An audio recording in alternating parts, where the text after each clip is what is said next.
నేను క్లియర్గా చెప్పింది అదే అండి. ఈ పెహల్గామ్లో జమ్మూ కాశ్మీర్లో జరిగిన టెర్రరిస్ట్ అటాకే నా మెయిన్ సబ్జెక్ట్. సడన్గా నేను వెళ్ళడానికి కారణం ఎందుకంటే కొన్ని విషయాలు నేను ఇప్పుడు మాట్లాడలేకపోతున్నాను, కానీ ఇంటెలిజెన్స్ రిపోర్టు అమెరికన్స్ దగ్గర ఉంది. ఎవరు చేయించారు ఈ దాడులు, ఎవరు చేశారు, దీన్ని దేని కొరకు ఎవరు ఎలా చేశారు అన్నది వాళ్ళ దగ్గర ఉంది ఇన్ఫర్మేషన్. మీరు చూడండి, టర్కీలో ఒక సౌదీ వాషింగ్టన్ పోస్ట్ జర్నలిస్ట్ని కొన్ని సంవత్సరాల క్రిందట సౌదీ ఎంబసీలోనే ముక్కలు చేసేశారు, ప్యాక్ చేసి పంపించారు. అది చేయించింది ఎవరు? Saudi government. చేసింది ఎవరు?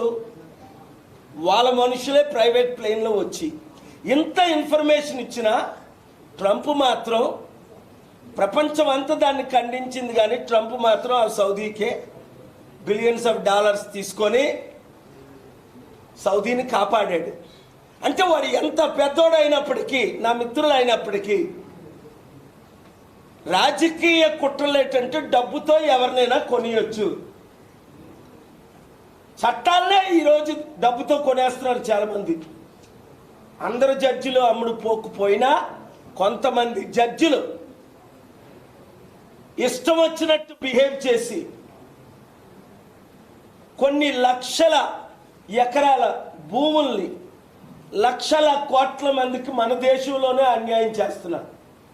ఆ ఇన్ఫర్మేషన్ అంతా ఫైల్స్ అయిపోయి కనుక ఇప్పుడు కొన్ని విషయాలు మరలా 2 వారాల తర్వాత నా మీటింగ్లన్నీ అయిపోయిన తర్వాత నేను వీలైతే అమెరికా నుంచే మాట్లాడతాను. ఇప్పుడు జరిగిన మీటింగ్లన్నీ చాలా సీక్రెట్గా జరిగా, అయినప్పటికీ చాలామందికి తెలిసింది ఇంటెలిజెన్స్ రిపోర్ట్స్ ఉన్నాయని. ఎందుకంటే నేను కలుస్తున్నది చిన్నోళ్ళు అయితే తెలియదు, అందరూ పెద్దవారు కనుక నార్మల్గా నేను ఫోటోలు తీసుకోను, కానీ వాళ్ళే 10లో 9 మంది సెల్ఫీలు తీసుకున్నారు నవ్వుకుంటూ, చాలా కాలం తర్వాత నేను వచ్చానని. అప్పుడు నేను అడిగారు, నాకు కూడా సెల్ఫీలు ఇవ్వండి, మాకు కూడా రుజువులు ఉంటాయి నేను కలిసానని.